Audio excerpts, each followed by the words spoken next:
Di ba gahapon nangaon mi og spaghetti nya na-mention nako nga mao na to ang among panihapon. It's a scam kay gigutom gihapon ko pag-abot og 6:30 sa gabii. So mao to imbis dili na ko magdungag kagabii, nagdungag gihapon ko kay nakafeel man ko og kagutom. Kay mura magdili enough ang spaghetti para sa akong tiyan, dili man ko mabusog. I mean mabusog ko pag human og kaon sa spaghetti pero after pila ka oras gutomon na pud ko ana. Ako ra bang ingon ana pod mo kay dili jud ko masatisfied basta walay kanon or walay luto.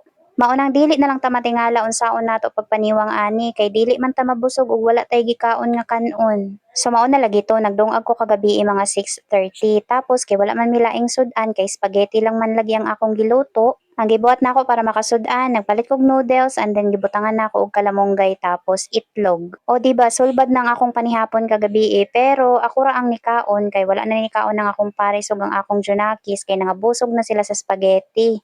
So mao na resultaan na daghan kayong nabilin nga bahaw kay daghan man ko gidungag kagabi kay abi man ako mangaon pa sila usog. Pero ako ra di ay usa ang nikaon og usog kagabi kay ako ra jud ang wala na satisfied sa among gikaon nga spaghetti. So mo na pagmata nako kaganina sa buntag aw expected nga daghan kayog bahaw nga mabilin. Aw mao to automatic pag daghan gani og bahaw sanlago na lang nako ng bahaw kay para lami ang ilang pamahaw karon. Pero wala na ako gihurot pag sanlag tanan kay perting daghan naman aning kanuna kaya akong gidungag kagabi mga upat baya katasa. Tapos ako ra usa ni kaon. So grabe daghan pud kaayog nga bilin mao nang perfect jud ni siya para isanlag karon kay ampay pud baya ni sa akong pares ang sinanlag sa buntag. Pero aning mga orasa nakapakaon na day ko sa akong anak pero ang iyang gikaon kay kana ganing rice ball nga patungan og kanang gatas tapos kalamay. Kay baling artiha dili mo kaon sa noodles nga naay kalamonggay kay naa pa may nasobra gamay atong sudan ako kagabi pakaonon ta nako sa akong anak kaso kay dili siya mokaon arte kaayo. So mao nang gipangitaan na lang nakong pagi para makakaon siya ba. Ug kay nakaluto naman ko atong sinanlag sibog na pud ko diri pagluto sa among sudan nga ipares atong sinanlag. Ug lagi kay nakapalit man kog itlog kagahapon nga tunga sa tray so magsani side up na pud ko karong buntaga automatic naman na basta na ako'y stock nga itlog magsani side up man jud ko. Ang gusto nako sa sunny side up ba kay hilaw-hilaw ang iyang egg yolk tapos ang iyang isig kakilid is super crunchy.